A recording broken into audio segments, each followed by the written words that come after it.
Avez-vous déjà pris le temps de réfléchir sérieusement à la toute première personne qui prendra la marque de la bête? Imaginez la gravité de ce moment. Il ne s'agit pas d'un simple scénario hypothétique ou d'un événement qui disparaîtra tranquillement dans l'histoire. Le premier acte consistant à recevoir la marque sera un tournant monumental dans l'histoire du monde, un événement d'une profonde signification. Mais que se passera-t-il dans l'esprit de cette personne? Comprendra-t-elle l'énormité de sa décision ou sera-t-elle, comme tant d'autres, piégée par la tromperie de l'Antéchrist, poussée par la peur, le désespoir ou une loyauté mal placée envers un système corrompu? Cette décision sera cruciale d'une manière presque inimaginable. Imaginez cet individu, non pas un héros ou un méchant, mais une personne ordinaire prise dans le tourbillon d'une époque extraordinaire. La marque ne sera pas présentée comme un symbole évident du mal, elle sera plutôt masquée comme une solution aux problèmes urgents de survie. Elle peut sembler n'être rien de plus qu'un choix pratique, une façon de naviguer dans le chaos d'un monde en ruine. Peut-être qu'à ce moment-là, ils ne comprendront même pas le poids spirituel de leur choix. Ils le verront peut-être comme une simple nécessité, quelque chose pour assurer leur capacité à continuer dans une société en train de s'effondrer. Mais que ressentiront-ils une fois qu'ils l'auront accepté, que ce soit sur leur main droite ou sur leur front comme décrit dans l'Apocalypse? Vont-ils ressentir un sentiment passager de soulagement, un sursis momentané comme s'ils avaient trouvé une voie d'avance au milieu du chaos?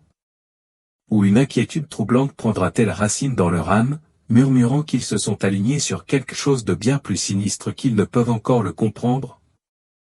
Demandez-vous un instant si ce premier individu saisira pleinement les ramifications de ses actions. Comprendra-t-il qu'il ne prête pas simplement allégeance à une autorité terrestre ou à un système défectueux, mais à l'incarnation même du mal, une entité qui s'oppose directement à Dieu? Apocalypse 14, 9-10 nous donne un avertissement sévère concernant les conséquences éternelles. Si quelqu'un adore la bête et son image, et reçoit une marque sur son front ou sur sa main, il boira, lui aussi, du vin de la fureur de Dieu, versé sans mélange dans la coupe de sa colère. Le passage ne laisse aucune place à l'ambiguïté, cet acte est irrévocable et entraîne de graves conséquences spirituelles. La personne qui prend la marque de la bête en premier créera un précédent, non seulement pour elle-même, mais pour d'innombrables autres qui suivront. La tragédie réside dans le fait que beaucoup de gens ne seront probablement pas conscients de la véritable profondeur de ce qu'ils font. Peut-être ne seront-ils pas ouvertement malveillants, mais plutôt induits en erreur, mal informés ou simplement poussés par la peur et l'instinct de survie. C'est là que la tromperie de l'ennemi est la plus insidieuse, elle masque une décision d'importance éternelle derrière une façade de préoccupation terrestre. La personne qui prend la marque peut croire qu'elle ne fait que résoudre un problème temporaire, s'assurer l'accès à la nourriture, aux soins médicaux ou aux moyens de subsistance. Mais en réalité, elle fait un choix qui se répercutera à travers l'éternité. Maintenant, concentrez-vous sur le défi monumental que représente le refus de la marque de la bête. Nous sous-estimons souvent à quel point cela sera extrêmement difficile. Il est facile de déclarer « je ne prendrai jamais la marque », tout en étant confortablement assis chez soi, avec de la nourriture sur la table et un sentiment de sécurité dans la vie quotidienne. Mais que se passe-t-il lorsque ce confort est supprimé? Que se passe-t-il lorsque le tissu même de la société se défait et que la pression de se conformer devient étouffante? Tout le monde n'aura pas la force de résister, même s'il est pleinement conscient des conséquences désastreuses. Imaginez un monde où, si vous ne prenez pas la marque, vous ne pourrez ni acheter ni vendre. Pour la plupart d'entre nous, l'acte d'acheter et de vendre est fondamental pour notre existence. Nous allons à l'épicerie pour acheter de la nourriture, nous achetons de l'essence pour conduire nos voitures, nous payons les factures d'électricité pour garder l'électricité allumée et l'eau courante. Tous ces besoins fondamentaux de la vie sont liés à la capacité d'acheter et de vendre.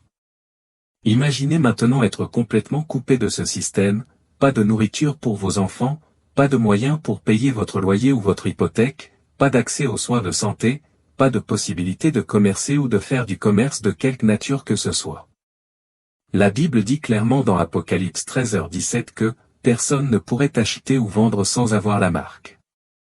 Dans ce contexte, refuser la marque n'est pas seulement une question de conviction personnelle, cela devient un acte de survie.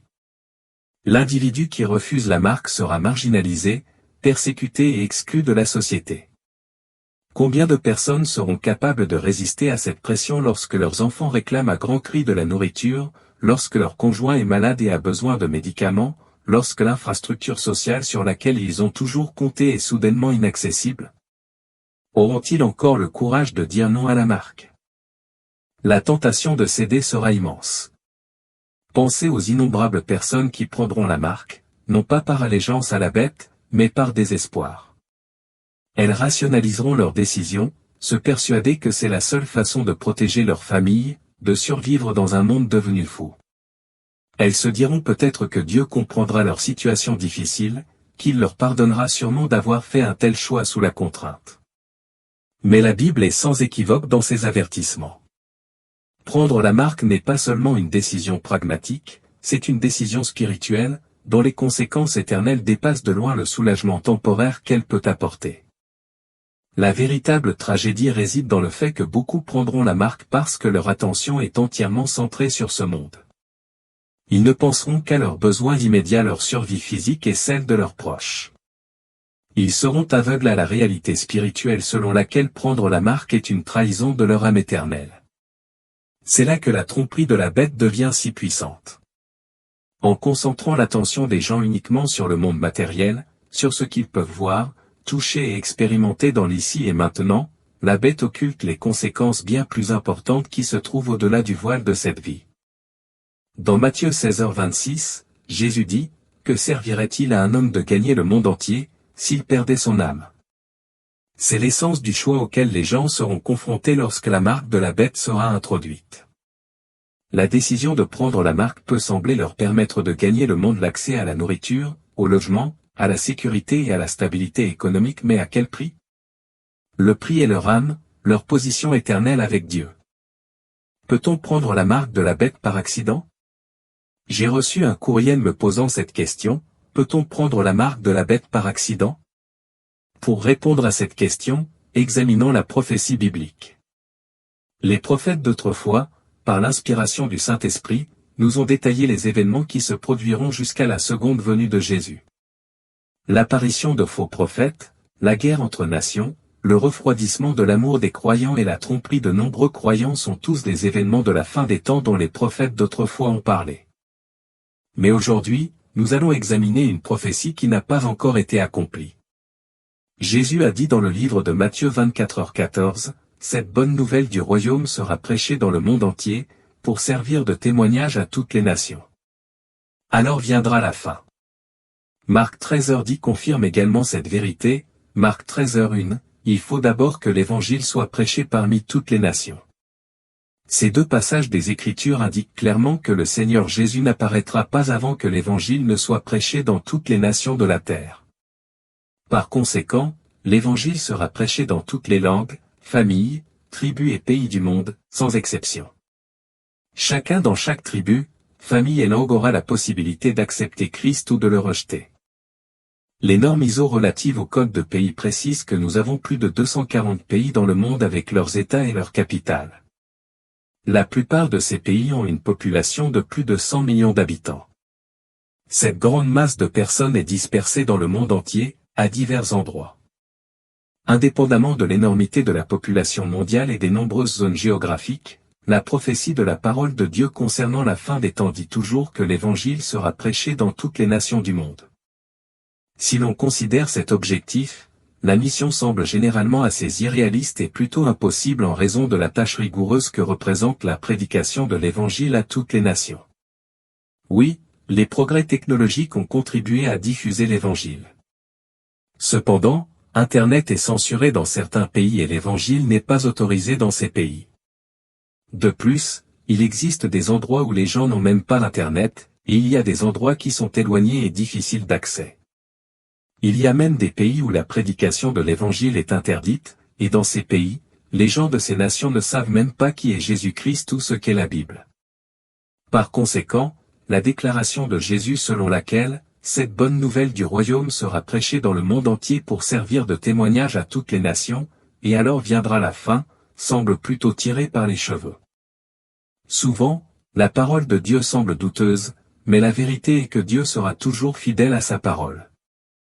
S'il l'a dit, oui, il le fera. Maintenant, une chose dont vous devez vous souvenir à propos de Dieu est qu'il a des ressources dont vous et moi ne savons absolument rien. Nous avons tendance à penser que seuls les missionnaires et la technologie seront capables de prêcher l'Évangile dans ces endroits reculés. Les voies de Dieu sont plus élevées que les nôtres. Plongeons-nous dans le livre de l'Apocalypse, un chapitre rempli d'anges.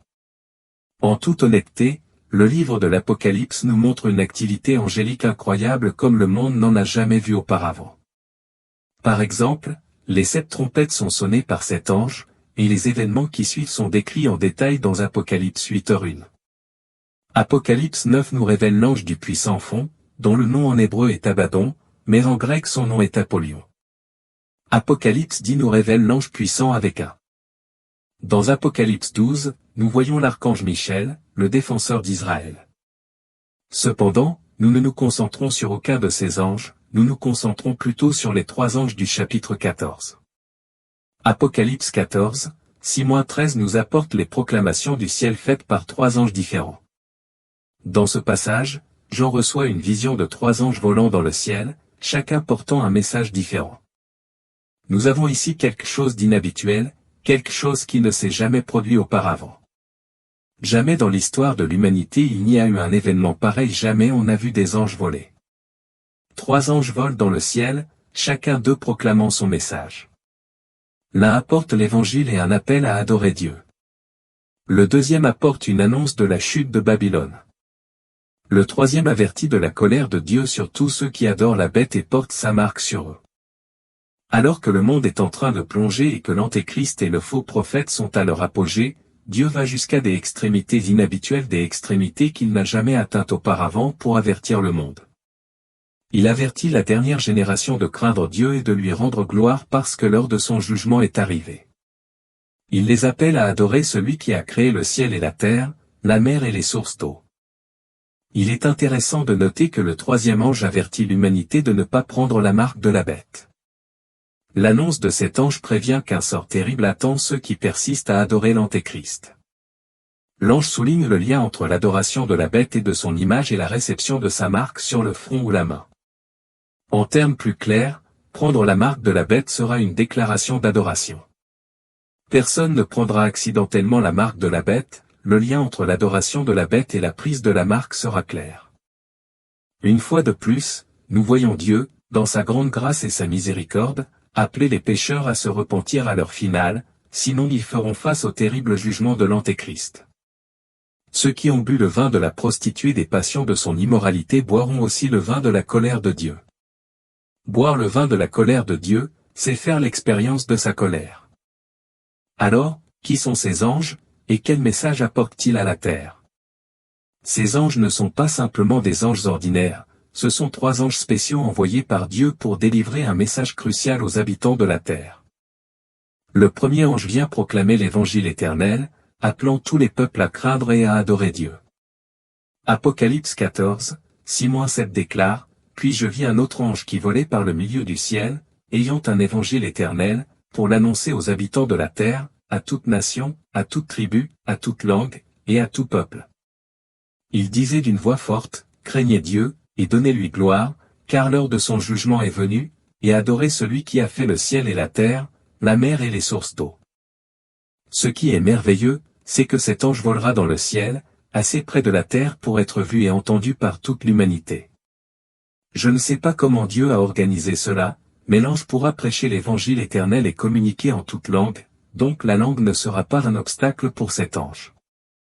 Il est possible que cet ange puisse parler la langue maternelle du pays qu'il survole en même temps. Peut-être que s'il survole la France, il parlera français, s'il survole le Portugal, il parlera portugais. Nous ne connaissons pas les détails. Cependant, ce que nous savons avec certitude, c'est que cet ange pourra communiquer avec tout le monde. Cet ange proclame l'évangile de Dieu à tous les habitants de la terre, sans distinction de tribu, de race ou de statut. L'ange rappelle aux habitants de la terre le jugement à venir et leur ordonne d'adorer et de craindre le Seigneur. Lui seul doit être glorifié et adoré. Dieu a clairement indiqué dans Exode 20h3 que nous ne devons adorer aucun autre Dieu, quelle que soit sa forme, pour aucune raison autre que lui. Ce message appelle tous les peuples à reconnaître Dieu comme le Créateur de l'univers et celui qui mérite notre adoration et notre obéissance. Le message du premier ange n'est pas seulement un appel à adorer et à craindre Dieu, mais aussi une invitation à recevoir le salut qui vient par la foi en Jésus-Christ. Un appel à craindre le Seigneur est un appel à lui obéir, à fuir le péché, à marcher dans sa volonté, à marcher dans la justice et à faire tout ce qui lui plaît. Cet ange proclame haut et fort, car l'heure de son jugement est venue. Ce message de jugement sera entendu par beaucoup à travers le monde. Une grande multitude connaîtra le Christ comme sauveur pendant cette période parce que le jugement de Dieu est si évident sur la terre pendant cette période de la grande tribulation. Il n'est pas étonnant que la foule de ceux qui seront sauvés grâce à la grande tribulation ne puisse être comptée. Le deuxième ange annonce la chute de Babylone, qui est une référence symbolique au système corrompu du monde. Babylone est le nom que Dieu donne au système mondial de l'Antéchrist, l'ensemble de l'organisation économique et politique par laquelle il règne. Ces systèmes sont connus pour s'opposer à la volonté de Dieu. Apocalypse 14h lui dit, et un autre ange suivit, en disant, elle est tombée, Babylone la grande ville, parce qu'elle a abreuvé toutes les nations du vin de la fureur de son impudicité. L'annonce de la chute de Babylone dans l'Apocalypse ne signifie pas la fin de la grande tribulation, mais plutôt une annonce de la destruction future de Babylone. Dans le 18e chapitre du livre de l'Apocalypse, les diverses déclarations de ce chapitre ne sont pas nécessairement un enregistrement qu'un événement a eu lieu, mais que l'événement est imminent. En d'autres termes, la chute de Babylone est imminente, et nous verrons sa chute réelle plus tard dans le livre de l'Apocalypse. Le terme « Babylone » dans les Écritures fait référence à la nature impie et pécheresse du monde autant qu'à toute autre chose. Le système du mal connu sous le nom de Babylone, qui est promu par la bête et le faux prophète, est destiné à la destruction. Enfin, le troisième ange prononce la colère de Dieu sur ceux qui l'ont rejeté et ont adoré la bête. Apocalypse 14, 9-11 déclare, un troisième ange les suivit, en disant d'une voix forte, si quelqu'un adore la bête et son image, et reçoit une marque sur son front ou sur sa main, il boira, lui aussi, du vin de la fureur de Dieu, versé sans mélange dans la coupe de sa colère. Il sera tourmenté dans le feu et le soufre, devant les saints anges et devant l'agneau. Et la fumée de leur tourment monte au siècle des siècles, et ceux qui adorent la bête et son image, et quiconque reçoit la marque de son nom, n'ont de repos ni jour ni nuit. La prophétie du troisième ange suit immédiatement celle du premier et du deuxième ange. La prophétie du troisième ange est celle d'un avertissement contre l'adoration de l'Antéchrist. Ce message est un avertissement des conséquences de se détourner de Dieu et de prendre la marque de la bête. La colère de Dieu n'est pas quelque chose à prendre à la légère. La marque de la bête est un symbole d'allégeance à l'Antéchrist et au système du monde qui s'oppose à Dieu. Ceux qui prennent la marque feront face à la colère de Dieu, ils boiront du vin de la colère de Dieu. L'avertissement du troisième ange nous rappelle clairement qu'il existe un lien entre l'adoration de la bête et de son image et la réception de sa marque sur le front ou sur la main. Personne ne prendra la marque par hasard ou par accident. Dieu avertira clairement les habitants de la terre des conséquences éternelles de la réception de la marque. Le lien entre l'adoration de la bête et la prise de la marque sera suffisamment clair pour que tout le monde le voie et le sache. Les habitants de la terre auront le choix de recevoir la marque. Il est crucial de reconnaître que pendant cette période, recevoir la marque ne sera pas seulement accepté, mais attendu comme la norme sociale.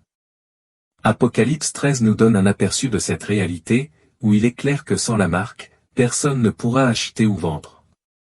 Apocalypse 13, 16-17 déclare, et elle fit que tous, petits et grands, riches et pauvres, libres et esclaves, reçurent une marque sur leur main droite ou sur leur front, et que personne ne puisse acheter ou vendre, sans avoir la marque, le nom de la bête ou le nombre de son nom. Cette marque sera présentée comme la solution simple et directe pour survivre dans un monde chaotique, la faisant passer pour la solution facile, pour sortir d'une situation difficile. Mais en réalité, choisir de suivre le monde et de prêter allégeance à l'Antéchrist en acceptant sa marque sera la décision la plus dévastatrice que l'on puisse prendre, car cela signifiera se détourner de Dieu pour toute l'éternité. Ceux qui prennent la marque devront finalement faire face à la fureur incontrôlée du jugement de Dieu. Il est essentiel de se rappeler que Dieu ne laissera pas l'humanité sans avertissement. Il étendra sa miséricorde à plusieurs reprises, offrant aux pécheurs d'innombrables occasions de se repentir et de se détourner de leur mauvaise voie. Même si le monde s'enfonce dans ses moments les plus sombres et que l'Antéchrist atteint le sommet de sa puissance, la grâce de Dieu ne sera pas absente. Il enverra ses 2 témoins, qui témoigneront avec une puissance indéniable. Il enverra également les 3 anges mentionnés plus haut, proclamant des messages d'avertissement et appelant les gens à la repentance. Malgré ces interventions miraculeuses, il y aura toujours des gens qui persisteront dans leurs péchés et continueront à rejeter le message de l'Évangile. Ils seront témoins des événements prédits dans l'Apocalypse se déroulant sous leurs yeux, mais ils choisiront d'endurcir leur cœur. En fin de compte, ceux qui refusent de tenir compte des avertissements de Dieu n'auront personne d'autre à blâmer qu'eux-mêmes pour les conséquences éternelles de leur choix.